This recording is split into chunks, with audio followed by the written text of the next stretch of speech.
disolver temporalmente el Congreso de la República. También las playas Skopje. ¿Skopje dice? Es terrible, ¿ah? Qué hombre visionario ese cojudo.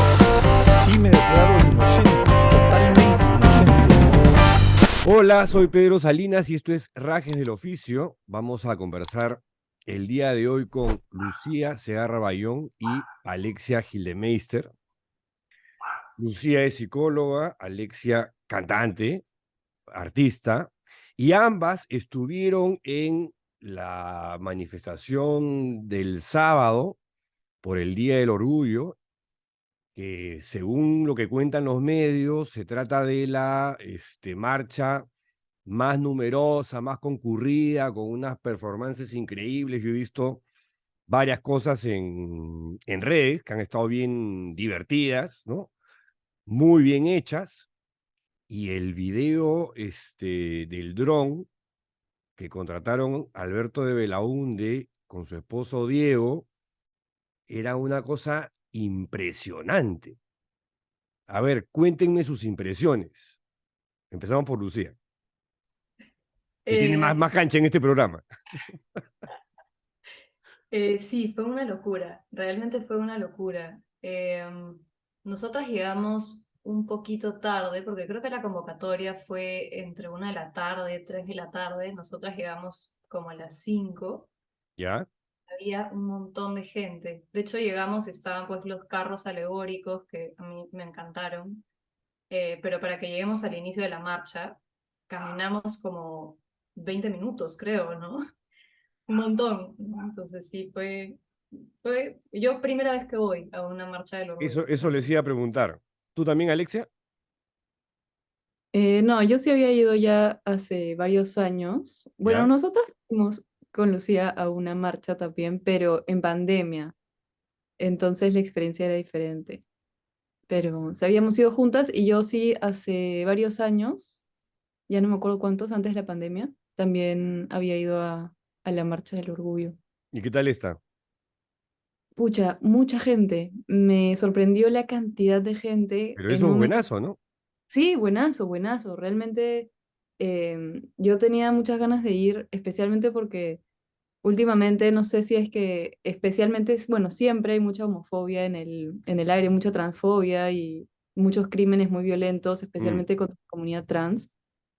Y estos días en especial, me imagino que en los que más se ha hablado este mes de junio de la población LGTBIQ+, es donde he visto demasiadas expresiones homofóbicas y transfóbicas desde ambientes personales, familiares, Ujú. hasta ya redes sociales, ¿no? Entonces yo por eso estaba con muchas ganas de estar en un ambiente donde estemos bastante lejos de esta heterosexualidad violenta. Ujú. Y eso fue lo que más a mí me entusiasmaba y me gustó también. Y de las cosas que más les gustaron, las performances, no sé, el ambiente. Mm, ¿Tú quieres contestar? A ver, Eh, Lucía.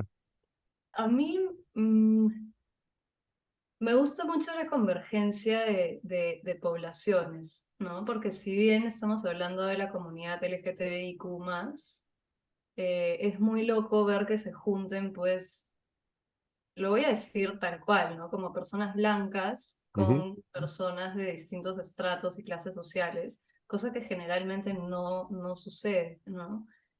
Entonces, no sé, yo tengo como mis conflictos, definitivamente, pero claro, eso me parece que es como una evidencia de que se puede, ¿no? De que se puede no generar violencia permanentemente y que pues mientras encontremos pues las intersecciones Ujú. y dejemos de ser pues, o dejemos de propagar odios, pues hay posibilidades de tener una sociedad menos violenta, más democrática, más inclusiva, ¿no?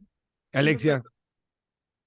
A mí siempre lo que más me gusta en las marchas, y me encantó porque en esta marcha también pudimos verlo y también pudimos estar por ahí, fue el grupo de Sicuris. ¿Ya? Ven que se ponen a tocar y es muy hermoso porque me encanta, la verdad, me encanta y me encantó que en esta marcha también Que podamos son verlo. estas, perdón, zampoñas gigantes, ¿no? Es grupo de personas que es en un círculo con zampoñas, un poco de distintos instrumentos de percusión, tocan y cantan canciones pues tradicionales que ya tienen ¿Mm? bastante. Eso siempre me gusta. Y de ahí pues los shows así más llamativos, los carros, también pues son shows, pero sí le tenemos nosotras nuestra crítica a toda esa movida muy capitalista, muy utilitaria del discurso, que no necesariamente aporta tanto a la población. Entonces, ahí tenemos nosotras nuestros temas con cómo funciona. Ahora, una pregunta provocadora. ¿Qué es más importante para ustedes, la Navidad o el Día del Orgullo? Lucía. Creo que es fácil de contestar esa. Pero sí, lo voy a decir, el orgullo, definitivamente. Alexia. Sí, también. Yo con la Navidad no tengo mucha relación más allá de lo familiar, pero sí, el orgullo también. Ahora, en la línea de lo que decía Alexia, este año, el mes del orgullo LGTBIQ+, se enfrenta a un Perú y a un mundo regresivo, ¿no? Donde los derechos y valores comienzan a conculcarse o a regresionar y como que el mundo se está volviendo más conservador e intolerante. ¿Qué reflexión le suscita eso, Lucía? Es difícil pensarlo, ¿no? Es doloroso realmente porque creo que hemos generado como una especie de mecanismo de defensa de poder hablarlo o abordarlo de forma discursiva sin darnos cuenta de la amenaza que se convierte para tantas personas, ¿no? Y mucho más allá de personas como Alexia y yo, que dentro de todo, pues, habitamos espacios de mucho privilegio, ¿no? Sino que realmente cuando hablamos de una regresión estamos hablando de países y un mundo mucho más violento, ¿no? Y lo vemos en asesinatos, lo vemos pues en formas muy horribles, ¿no? Y nada, o sea, realmente pues es como la consecuencia pues es resistir, ¿no? Y Mm. resistir como de una forma prácticamente obligatoria desde los diversos lugares que podamos ir ocupando, ¿no? Yo sí siempre he pensado que mientras más privilegio tengamos, pues tenemos más responsabilidad de sacar la voz, de acorpar, de eso, ¿no? Resistir. Alexia, porque tú fuiste la que introdujo ese tema. Sí, yo también pienso por ahí lo mismo, que es bastante doloroso. Hay ideas y se construye, especialmente la gente conservadora, todo este monstruo de la ideología de género y que ya ha avanzado demasiado y que la Mm. familia, no sé qué, pero realmente la gente sigue muriendo por ser trans, sigue siendo asesinada por ser trans, siguen viviendo en condiciones muy precarias, sin acceso a derechos básicos como un DNI que te represente, Mm. que eso significa cortar acceso a la salud, a la educación, a trabajos, un montón de cosas que se disparan, ¿no? Entonces, realmente sí es muy doloroso y el contraste entre esos dos. Y sí es cierto que ahora hay una especie de regresión desde políticas que en Estados Unidos creo se ve un montón de leyes que se están haciendo en contra de la población trans específicamente. Entonces, realmente es muy triste. Y con todo esto, igual la expectativa de vida de las personas trans es como de 35 años, 40, 35, 38 años dependiendo del territorio. Es como la expectativa de vida Wow. sí, es una realidad muy dolorosa. Entonces, si hay esa gente que arma el monstruo de la ideología de género, está totalmente desconectada de la realidad y de las vivencias dolorosas y tan amenazantes que vive una población. Ahora, ¿cómo reaccionan ustedes cuando se topan con alguien de talante homofóbico, Lucía? Creo que depende mucho del espacio. Yo soy muy confrontativa, muy, muy, muy confrontativa. O sea, en el sentido de que Si yo tú eres tengo mucho. achorada, te has achorado hasta el Papa, lo has pechado al Papa, o sea, Es que claro, estamos hablando de una cuestión muy básica. A mí me parece que son cosas muy básicas, son cosas que ni siquiera tendrían por qué debatirse. Es muy loco tener que explicarle a una persona que el resto de personas, sean del color que sean, sean de donde sean, tienen derecho a vivir. Entonces, dependiendo de la situación y dependiendo de la persona, yo manifiesto mi confrontación de formas distintas, ¿no? Lo cual puede ser un no te voy a explicar, porque yo no tendría por qué estar explicándote estas cosas y si tu interés es aprender, pues utiliza tus herramientas para Ujú. aprender, hasta un, no sé, puede ser como pelearme en Twitter, ¿no? Que yo sé que no, o sea, no tiene como un... No vas a lograr nada ahí. Exactamente, ¿no? Pero es como, son fibras muy, muy profundas, ¿no? Entonces sí es como una necesidad de decir como, existen estas personas y merecemos visibilidad y merecen, hay gente pues, sobre todo las personas trans, ¿no? Hay que mencionar mucho a la población trans porque es como la población hacia la que más se dirigió la violencia y de formas como muy terroríficas, muy macabras, ¿no? Creando como imaginarios muy violentos, ¿no? Incluso todo este tema del grooming y de la sexualización como hay un plan para sexualizar a las infancias, ¿no? Mm. Entonces, depende, como te digo, ¿no? Pero sí, muchas veces yo parto como de una confrontación sin llegar obviamente, a violentar, ¿no? Alexia, tú tachoras Yo, también, ¿no? yo también depende, pero te diría depende de la persona, ¿Ya? porque sí me pasa, por ejemplo, que si esa homofobia viene de miembros de mi familia, personas que son cercanas en ese sentido, hay una tristeza más y un dolor que es Mm. más grande que unas ganas de pelear, sino que más bien es diferente, ¿no?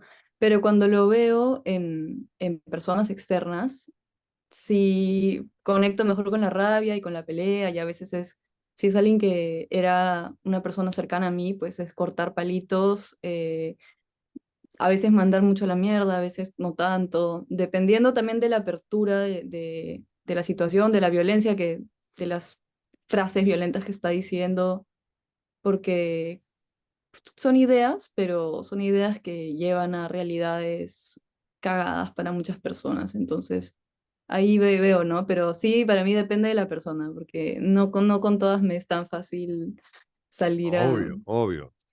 Además, en algunos casos el prejuicio salta a la vista y ahí no hay nada que discutir. O sea, esa persona no la vas a cambiar. Sí, sí, es una situación pero me mueve mucho, me da mucha rabia, mucha tristeza, sí, me descuadra. Ahora, una pregunta de carácter personal, ustedes me responderán sí o no. Este, pero cuando ustedes deciden comunicarlo a sus familias, ¿fue muy difícil, Lucía?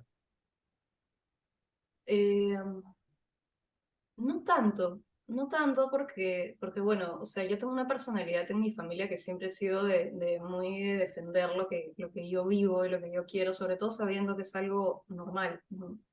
Entonces mi comunicación con mis papás, pues mis hermanas nunca fueron, digamos, un problema, ¿no? Jamás.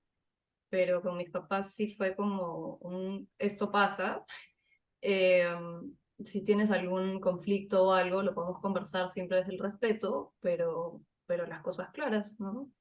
Y la respuesta de mis papás fue muy, obviamente siempre ha habido algún tipo de situación incómoda, pero dentro de todo a mí me sorprendieron muy, muy gratamente, ¿no? O sea, mis papás son personas como muy conscientes, creo, ¿no? Más allá de las creencias que puedan sostener violencias, creo que tienen la capacidad de trascender eso, ¿no? Por amor, me ¿Mm? parece, ¿no? Que ojalá todo el mundo tuviese esa capacidad, pero sí. Alexia, Fue difícil. Pucha, yo realmente no quería, pospuse mucho el momento de tener que contarle a mi mamá que estaba con Lucía, que ella ya sabía que yo no era heterosexual, pero, pero claro, siempre era un tema muy decepcionante. ujú, Entonces, y de mucho rechazo, y para mí siempre fue muy difícil. No recibí una respuesta violenta en el sentido no puedes estar en la casa o no sé qué, pero sí ha sido un proceso difícil. em, pero y ahí vamos, o sea, dentro de Ah, todo lo que he ok. podido hacer no estuvo tan mal, pero tampoco es que estuvo tan bien. Y, y bueno, sí, es un proceso, ella también está haciendo, me imagino, lo que puede, pero sí es raro, ¿no? Las expectativas que ponemos y las cosas que toleramos, que en otros contextos pues no serían. ¿Cómo crees que lo hubiera recibido tu papá, Lalo, que ya no está con nosotros hace tiempo? Yo lo he pensado mucho, muchas veces, porque desde hace muchos años, ¿no? Porque yo he sido una persona que me ha alejado bastante de las cosas que me ha enseñado mi familia en cuanto a creencias. Entonces, creo que es más fácil a veces tener una comunicación con los muertos que con los vivos. Ujú. Y creo que me quedo con eso, como con esa sensación de seguridad y de cariño. Realmente no sé cómo hubiera sido.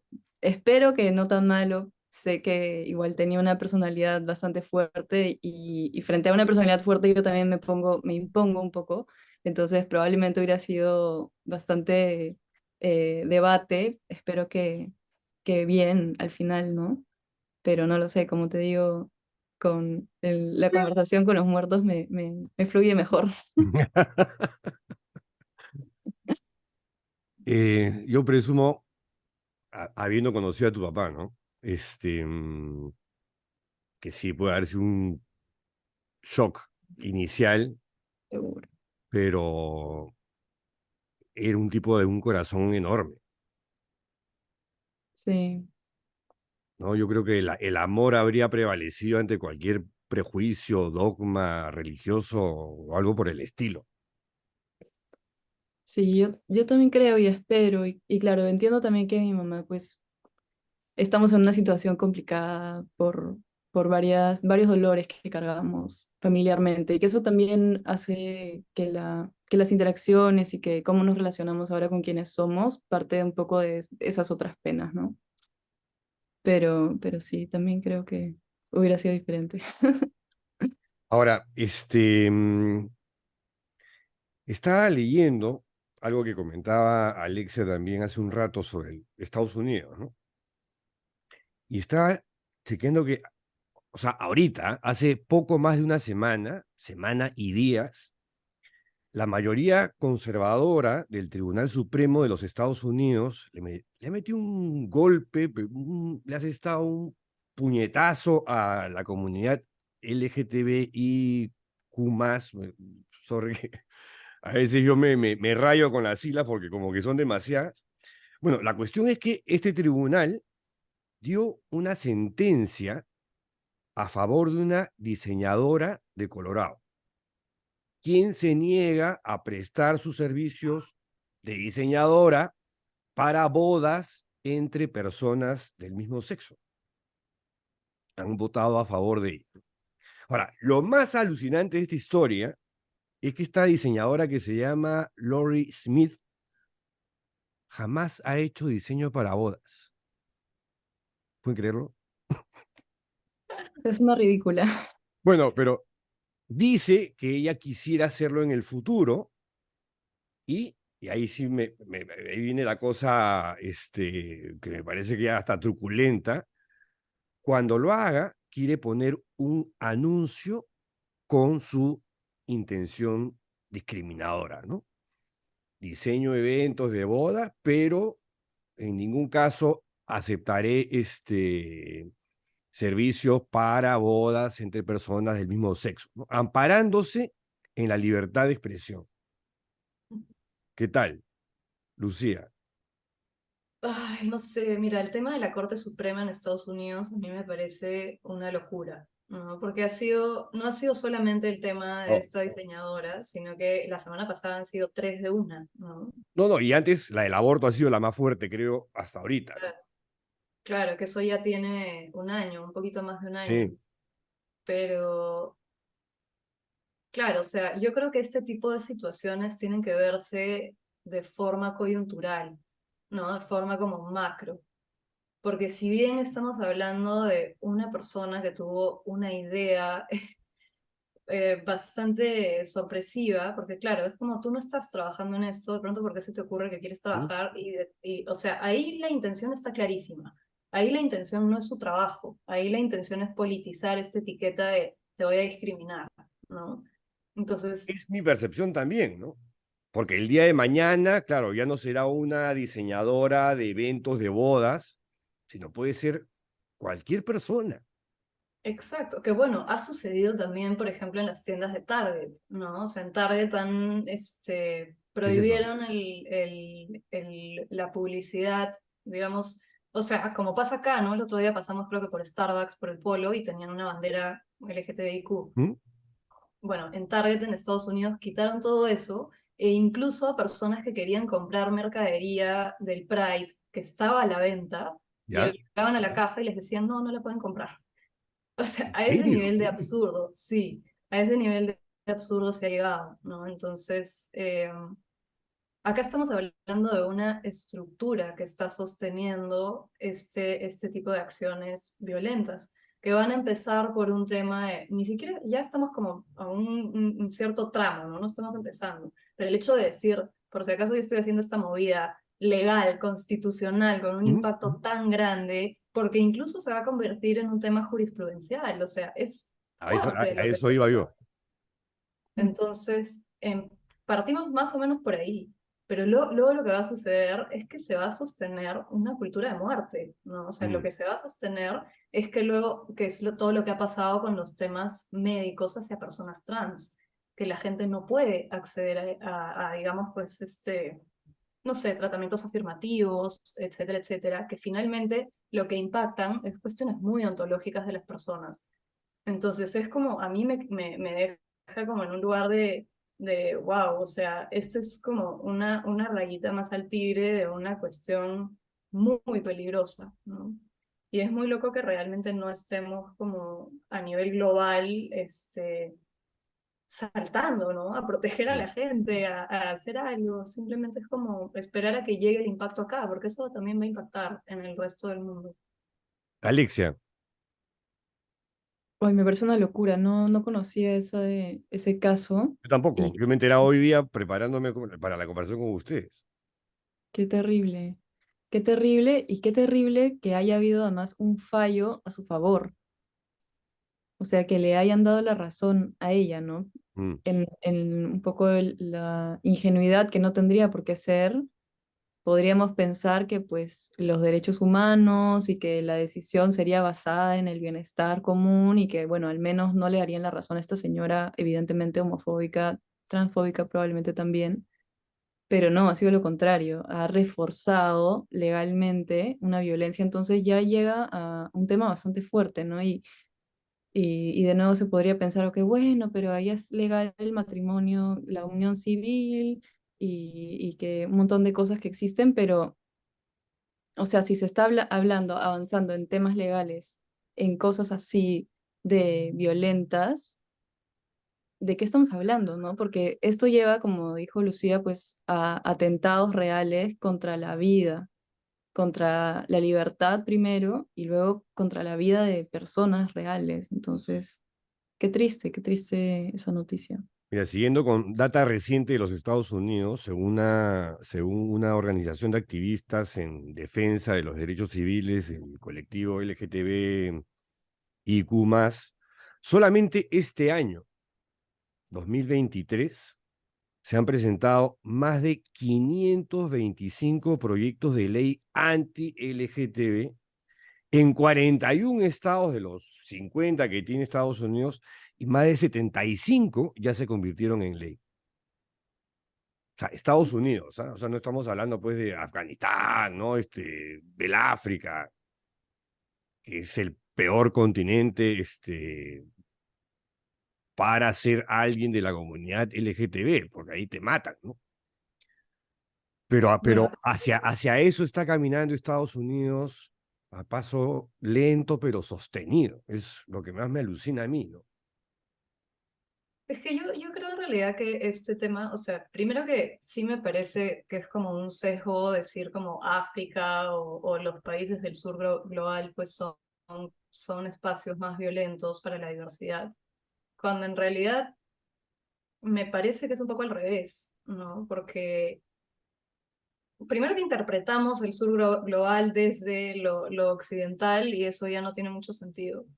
Y segundo, que la violencia, o sea, en este caso estamos hablando específicamente de la violencia contra la comunidad LGTBIQ+, ¿no? Mm. Pero eso está sostenido por violencia colonial, ¿no? Es como simplemente el hecho de concebir a la persona de una forma y punto, ¿no? Y mientras más lejos estés de ser un hombre blanco cis heterosexual de clase acomodada, pues más posibilidades tienes de morirte por eso. Entonces, no, primero que no me llama mucho la atención, porque realmente Estados ¿No? Unidos ha parecido, no, honestamente no. Estados Unidos a mí me parece un país absolutamente violento, ¿no? Y tenemos el ejemplo de España también. Ahorita España está, me parece que en el 10º lugar en toda Europa, o sea, es el 10º país en toda Europa con una legislación más amigable hacia la comunidad LGTBIQ+, y por ende hacia las mujeres. Claro, Pero pero vamos a ellos ver, tienen ahorita la ley trans y la gente de Vox y el PP la exactamente, quieren lo que tumbar acaba de como sea. suceder en las elecciones es que está viendo un giro hacia la ultraderecha, que es más o menos la historia de nuestras vidas, ¿no? Se avanza un poquito y se Claro. retrocede 3 pasos, ¿no? Entonces, lo de Estados Unidos va a suceder exactamente en España. ¿Por qué? Porque lamentablemente funcionamos así, de una forma como muy, en Occidente funcionamos de una forma muy primitiva. O sea, no, eso tiene que ver con muchas otras cosas también muy estructurales, pero pero bueno, yo regreso a la opinión que te digo, que yo no creo que ni Europa ni Estados Unidos sean como un ejemplo de una sociedad pues democrática, inclusiva, amable, respetuosa, ¿no? Sino que me parece todo lo contrario.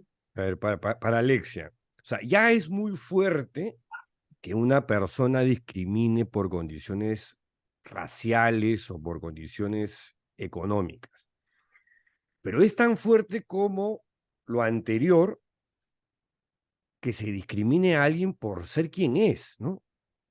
Por, por ser alguien que ama a otro ser humano. O sea, eso para mí es el fondo de este asunto, ¿no? Es la discriminación por amor o por el tipo de amor. Y acá no puedo evitar de abordar el tema de la Iglesia Católica y de la religión, ¿no? En Amén, el documental donde aparece Lucía pechando al Papa, sobre, digamos, es verdad, temas que son discutibles y controversiales dentro de la Iglesia, y donde la Iglesia probablemente no cambie en el corto plazo. Pero en el documental Amén se ve a un Papa Francisco receptivo, tolerante, con la diversidad de géneros, porque el grupo elegido por el catalán Jordi, ¿cómo se apellidaba Lucía? Évole, ¿te acuerdas? No, Bueno, Évole. Jordi Este, Évole. era un grupo provocador, ¿no? Heterodoxamente provocador. Y el Papa, digamos, no juzga a nadie. Además, él ya tenía una frase anterior de eh, si alguien es gay y tiene fe en Dios y buena voluntad, ¿quién soy yo para juzgar? Cosa que no hicieron sus dos predecesores, Ratzinger y Botigua, ¿no? Y durante décadas, a través de la Congregación para la Doctrina de la Fe, se dedicaron pues a elaborar catecismos y documentos y encíclicas que han maltratado mucho a la comunidad LGTB. ¿Qué reflexiones tienes sobre eso, Alexia? Uf, a mí realmente no me gusta la Iglesia Católica. Yo no le tengo absoluto cariño, ni respeto, ni nada, ¿no? O sea, lo mínimo. Entonces, las expectativas que tengo también son esas. No, no sé. Sí, me imagino que este papa actual es un poco menos conservador en algunos mensajes que da, pero de todas maneras no es satisfactorio en lo absoluto para los derechos humanos y para la seguridad de las personas que tenemos orientaciones diferentes, Mm. identidades diferentes. Entonces, cuando el problema es tan grande, pues algo tan pequeño no llega a Claro, lo que pasa satisfacer. es que ustedes son más chiquillas y yo sí puedo hacer la comparación Claro, con el polaco y el alemán y el argentino, sí. ¿no? Entonces, porque yo he hablado con Lucía, digamos, sobre su comparación y Lucía sí mantiene pues posiciones bien combativas, ¿no? Bien beligerantes respecto a casi todo, digamos, del Papa. Y veo que tú también eres ¿ah? Sí, también estoy por ahí. Pero créeme que cuando yo vi a este Papa con este grupo tan diverso, o sea, yo no puedo dejar de reconocer su tolerancia. O sea, Ujú. esa fotografía, ese documental era inconcebible, pero inconcebible, inimaginable con Ratzinger o con Botigua. Créeme. O sea, no había forma. Tú, no, tú cuando lo viste, Alexia, y viste a Lucía ahí, bueno, no solamente a Alexia, a este papa con este grupo de jóvenes. Sí. ¿No te pareció que era un poquito tolerante, además con sentido del humor?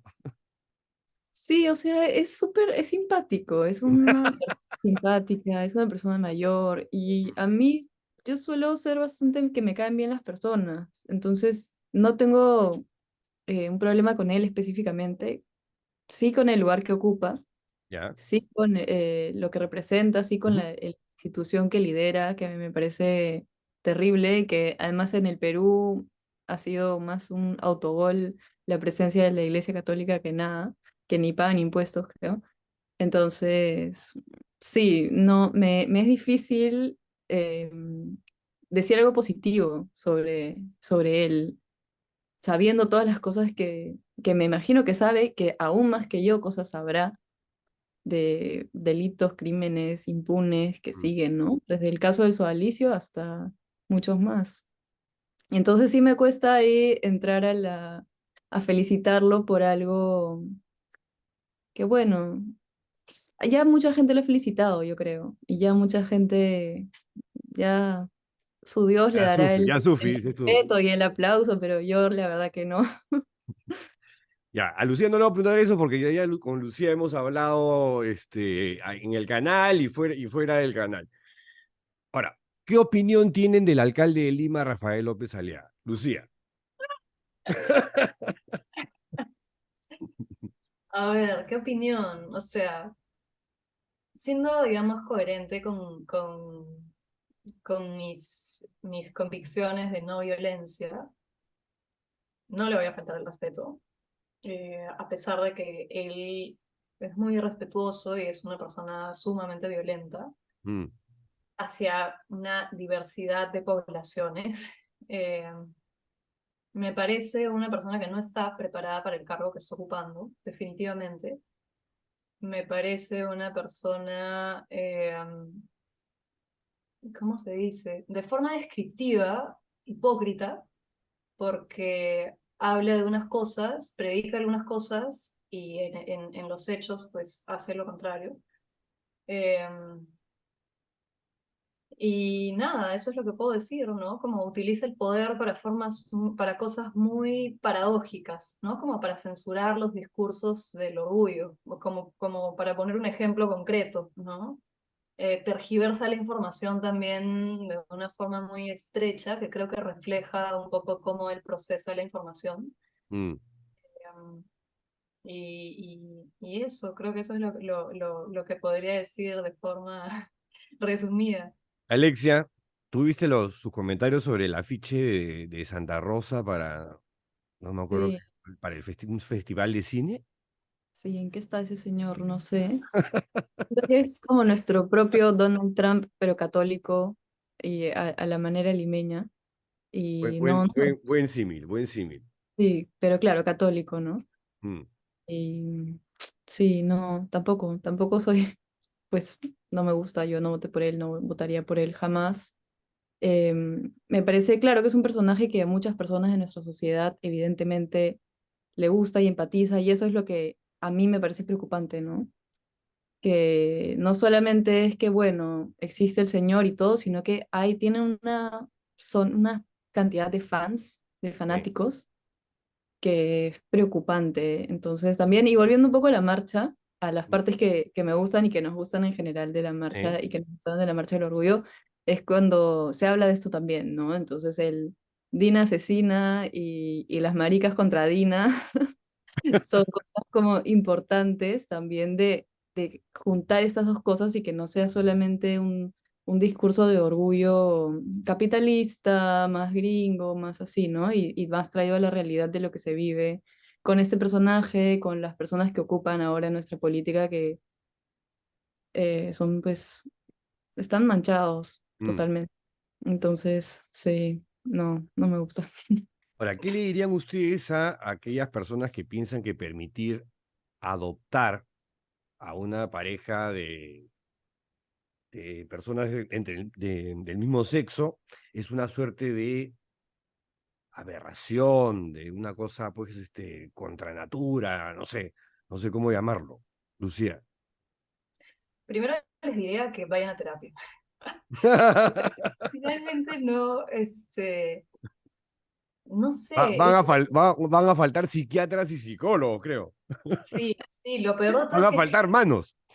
que sí tiene acceso, ¿no? Porque yo, o sea, el tema de decir a terapia, anda a terapia es algo como muy sencillo, cuando en realidad vivimos en una situación en la que no mucha gente tiene acceso a eso, ¿no? Pero lo peor es que la mayor parte de gente que ocupa estos espacios de violencia y de prejuicios son personas que tranquilamente podrían Ujú. hacer su chambita Sí. de ver qué está pasando adentro, ¿no? Que está permitiendo que salga tanta mierda afuera, ¿no? Ujú. Entonces, nada, no se trata de una cuestión de género, ni de una cuestión de orientación sexual o de identidad de género o de expresión de género. O sea, el tema del ejercicio de la maternidad, de la paternidad, tiene mucho que ver con nuestra capacidad de sanación personal primero y por lo tanto de nuestra capacidad de relacionarnos en pareja o si es que son varias personas, pues lo mismo. Y, y, y claro, o sea, así como vemos personas o parejas heterosexuales que no deberían ejercer la Mm. paternidad, probablemente también haya parejas diversas que no tienen la misma capacidad, pero como te digo, no es un tema de orientación y no es un tema de identidad de género, ¿no? Sino que es más bien de lo que ya les dije hace un ratito, ¿no? Pues, y de todas maneras, pues hay que recalcar que si es que las personas que pertenecemos a la comunidad LGTBIQ+, tenemos mayores tendencias a padecer cosas de salud mental, es por la violencia que se genera externamente, no es Ujú. por un tema interno, ¿no? Entonces, vayan a terapia por ellos mismos para que también estén en capacidad de ser padres, madres, lo que sea, y para Mejores que también personas. puedan vivir, pues, a las otras personas, ¿no? Alexia, Yo, algo parecido también les diría que dejen de poner energía en cómo hace otras personas con sus vidas y que más bien se enfoquen en cómo están criando a los suyos. Y si están criando a más niñes y niñes, lenguaje inclusivo, pero sí, a niñes que son homofóbicos también, o si están siendo violentos contra las identidades de esas personas que están creciendo, ¿no? Limitándolas. Y eso es algo que habla mucho una persona que amamos un montón, que le seguimos un montón, es activista, poeta, artista, que se llama Alok Bait Menon, y ¿ya? que siempre en torno a estos discursos violentos, ella, que es, bueno, nombres neutros, usa, hace que las personas vuelvan a mirarse a sí mismas. Entonces creo que en esa situación sería importante eso, ¿no? Como revisar qué cosa en ese tipo de violencias homofóbicas, ¿no? De por qué se habla o por qué es trans, por qué se viste así, pues revisar tú qué limitaciones tienes a tu libertad, qué cosas no te has permitido probar y por qué estás proyectando ese odio que al final es contra ti hacia otras personas que están eligiendo vivir sus vidas sin hacerle daño a nadie.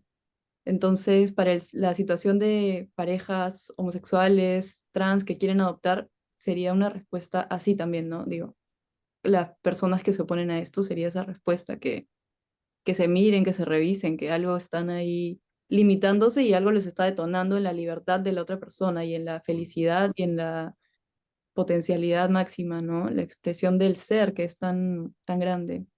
¿no? Además que los hace odiar, ¿no? Sí, Yo sí, presumo que odiar es un sentimiento negativo que te consume, que no sé, algo te debe producir.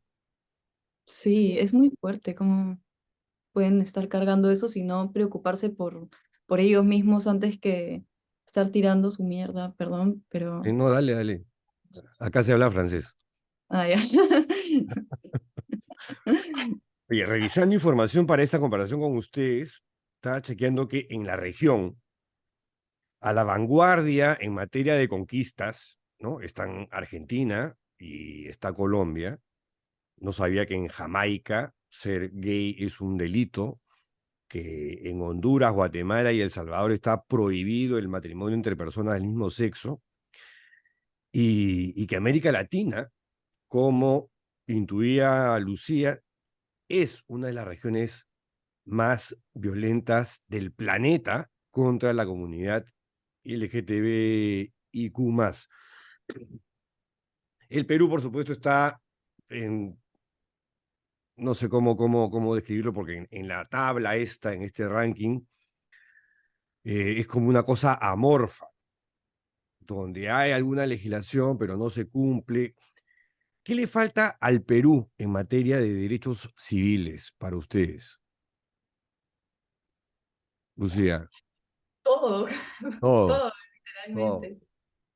Primero que acá yo quiero mencionar una teoría que tengo, que honestamente no sé si es que existe, de repente existe, yo no la he leído en ningún lado todavía, pero yo tengo la teoría de que, primero, que vivimos toda esta violencia por haber sido un continente colonizado, ¿no? Y en el Perú vivimos eso de forma particular, porque pues digamos, la sede Ujú. del virreinato estaba acá, ¿no? Entonces, mientras más cerca estemos a esta dinámica de violencia y violenta, pues más difícil va a ser descolonizarnos, ¿no?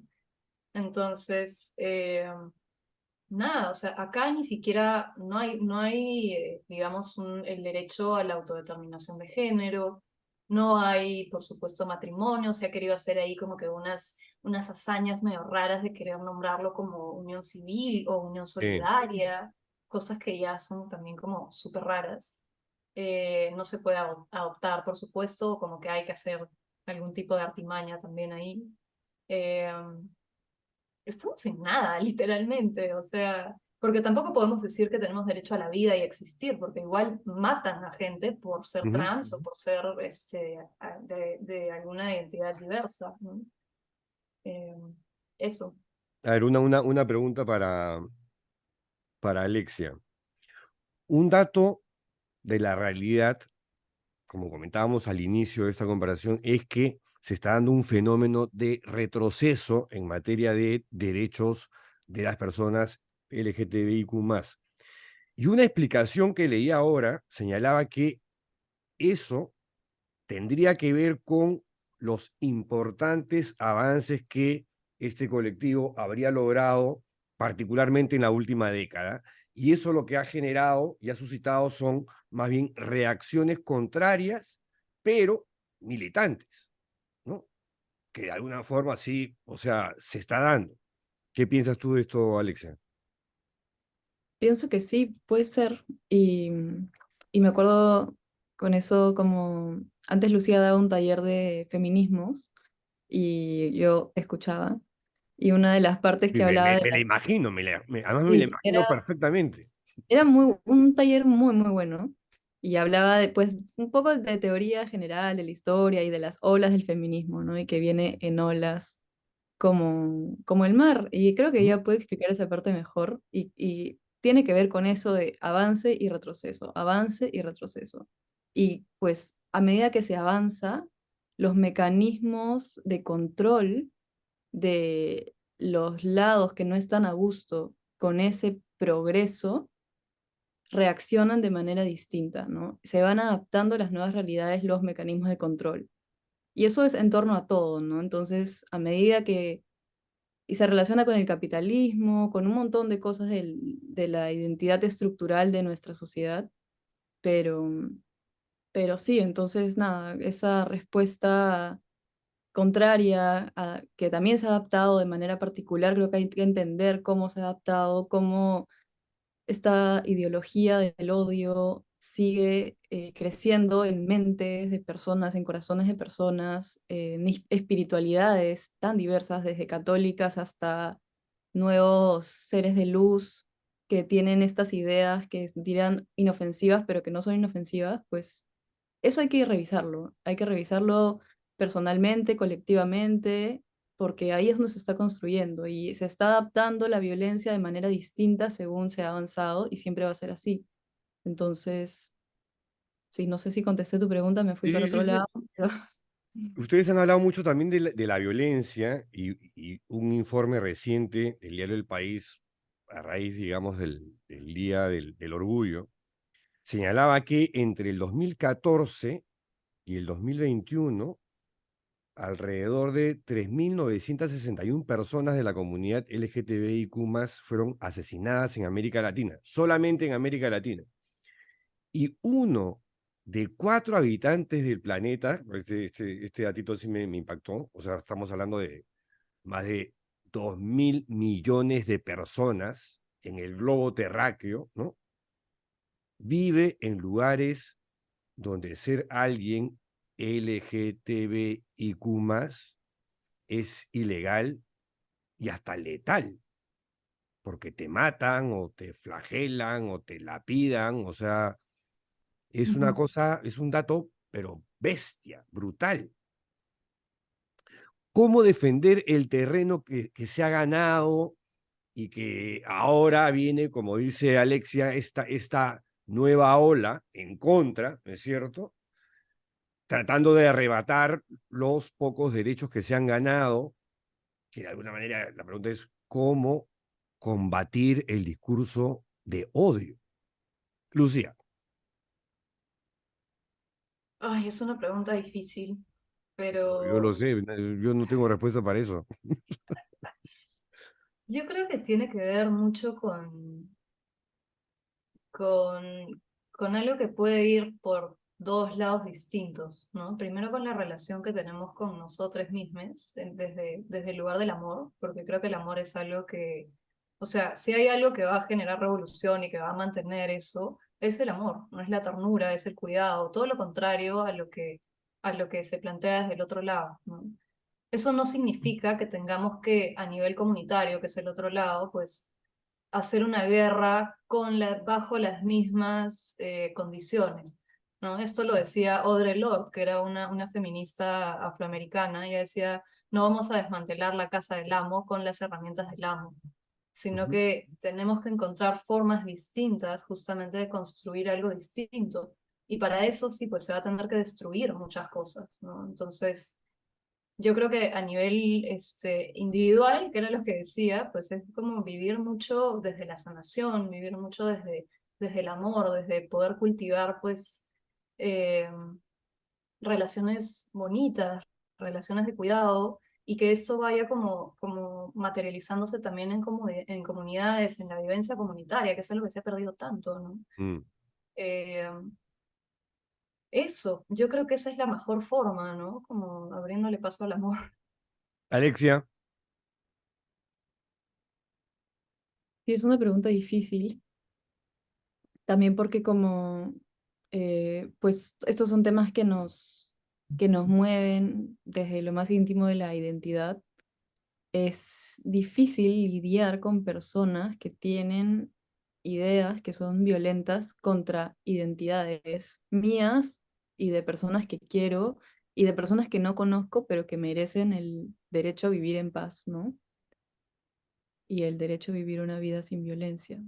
Entonces, sí, creo que va por donde dice Lucía también, por el cultivar el cuidado, es lo contrario al odio y a la violencia que se impone, y primero el cuidado hacia nosotros, ¿no? Hacia nosotros y la reparación también desde personas que tenemos identidades cisgénero, que no es trans, sino es cisgénero. ¿Eso se entiende? No, Las personas, se yo habla soy una siempre, taba para estas cosas. vamos a explicarlo, Lucía se habla sabe. siempre hablamos de personas trans y entendemos quiénes son las personas trans, Sí, ya, y el resto de personas que no somos personas trans, somos personas cisgénero. ya.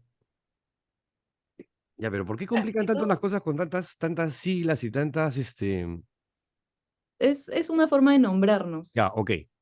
Ujú. Y bueno, entonces lo que decía es la reparación también de parte de población cisgénero Ujú. hacia población trans, que viven en el cuerpo propio las violencias de todos estos sistemas, que parte desde la colonialidad, evidentemente, ¿no? Y el capitalismo y cómo todo esto también tiene que ver con el atentado que se le hace a la tierra y a lo que comemos, literalmente, y los cuerpos. Pues es un diálogo que está muy conectado con todas las cosas que nos rodean y que nos hace quienes somos, pero sí creo que va por ahí, por el cuidado, primero hacia nosotros, la indagación compasiva, Eso. la reflexión de personas que no viven estas Sí, ya violencias, se ríe. el cuidado y eso, por ahí creo que va. Ya, algo que quieran añadir, porque creo que nos hemos excedido un poquito en el tiempo, pero de verdad que recién me doy cuenta. Em, ¿Mm? ¿Todo bien? nada, mencionando un poco nuevamente a Locke, que es esta persona a la que amamos, Alexia y yo, y que nos ha enseñado muchísimo, pues reconocer que la ¿Cómo se lucha llama? No, yo nunca había escuchado de él. se O de ella, llama no sé. Alok Bait Menon. Es una persona no binaria hindú, me parece, ¿Ya? eh, que yo traté de que venga a Lima porque está haciendo un tour por Latinoamérica, pero nadie me dio bola, así que no lo logré. Ya. Pero bueno, es una persona increíble, o sea, increíble, así como muy amorosa, te recomiendo mucho que busques su contenido porque realmente, además que tiene una inteligencia, pero así impresionante. Y bueno, lo que ella dice es que la lucha trans es una lucha que nos impacta a absolutamente todas las personas, ¿no? Porque el hecho de reconocer la libertad de la autoexpresión y de cómo explotar toda nuestra potencialidad es algo que impacta a absolutamente a todas las personas, ¿no? Entonces, también es involucrarnos en cosas que de repente no nos tocan personalmente, pero pues estamos hablando de personas, ¿no? Mm. Y de algo comunitario. Así que eso. Bueno, mis queridas Lucía y Alexia, de verdad que no saben el gusto que me ha dado, primero, verlas y dos, tenerlas juntas en el canal. Eso era algo que yo no pensé que podía darse, pero dije, el pretexto es el Día del Orgullo. Qué Y se dio, lindo, y muchas se dio. gracias. Sí, muchas gracias. De verdad que No, también. gracias o sea, Gracias. de verdad que aprendí un montón de ustedes en esta conversación. Me pasas por el WhatsApp los datos de esta persona que no sé ni siquiera cómo escribirlo. Eh, y nada, lo mejor para ustedes, se les quiere mucho. A ti también, muchas Fueron gracias. Lucía Segarra Bayón y Alexia Gildemeister, y con ustedes hasta la próxima entrevista. ¡Chao!